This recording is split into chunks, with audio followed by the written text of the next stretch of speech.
আসসালামু আলাইকুম সুপ্রিয় দর্শক, সবার কি অবস্থা? হাজির হয়ে গেলাম দীপ্ত টিভির নিবেদিত দেনা পাওনা নাটকের ৩৯১তম পর্বে কী সব ঘটতে চলেছে তার অগ্রিম আপডেট নিয়ে। এই পর্বটি কেউ মিস করবেন না, কারণ এই পর্বে আপনারা দেখতে পারবেন এবার সবার সামনে সত্যজিৎ ঠাকুর ও তার উকিলের ক্রিমিনালি ফাঁস হয়ে যাবে আদালতে।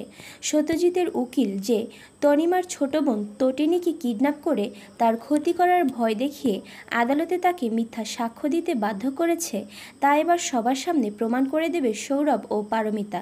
তখন ছোট বোনকে ফিরে পেয়ে তনিমাকে দেখা যাবে সে আদালতে কান্না করতে করতে তার মিথ্যা সাক্ষ্যর জন্য ক্ষমা চাইবে এবং সত্যজিৎ ঠাকুরের কঠিন শাস্তি প্রার্থনা করবে।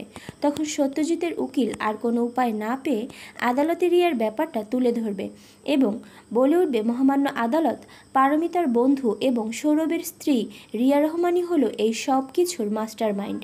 তখন সে রিয়ার বলা মিথ্যা কোম্পানি ইভেন্ট এর সব কিছুর এভিডেন্স হিসেবে আদালতে একটা ভিডিও দেখাবে। ভিডিও দেখে মহামান্য জজ সাহেবকে দেখা যাবে সে পারীদের পুরো টিমের উপর অনেক বেশি রেগে যাবে এবং সাথে প্রত্যেকের শাস্তি সহ পারীর উকিলের লাইসেন্সও বাতিল করে দেওয়ার ঘোষণা দিবে।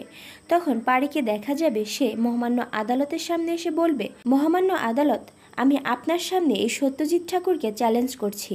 আজ এই আদালতে বসেই আমি প্রত্যেকটি স্কেচ তৈরি করে দেখাবো যে এই ডিজাইনগুলো আমাদের করা আর সত্যজিৎ ঠাকুরেরও করতে হবে।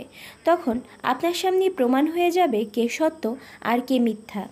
আর অন্যদিকে আপনারা দেখতে পারবেন লোনের দেনা শোধ করতে না পারায় ইরফানের বাবার অ্যারেস্ট ওয়ারেন্ট চলে আসলে ইরফানের বাবাকে দেখা যাবে সে তার ওয়াইফের কাছে এসে ইমোশনাল হয়ে আবারও জেলে যাওয়ার কথা বললে তখন ইরফানের মা বলে উঠবে, না, তোমাকে আর কোথাও যেতে হবে না, তোমার লোনের টাকা ম্যানেজ হয়ে গেছে। এই কথা শুনে ইরফানের বাবাকে দেখা যাবে সে খুশিতে পুরো কান্না করে ফেলবে। আর এছাড়াও থাকছে আশ্চর্য সকল ঘটনা। সুতরাং সবাইকে দেনা পাওনা নাটকের আগামী পর্ব দেখার আমন্ত্রণ রইল। ধন্যবাদ।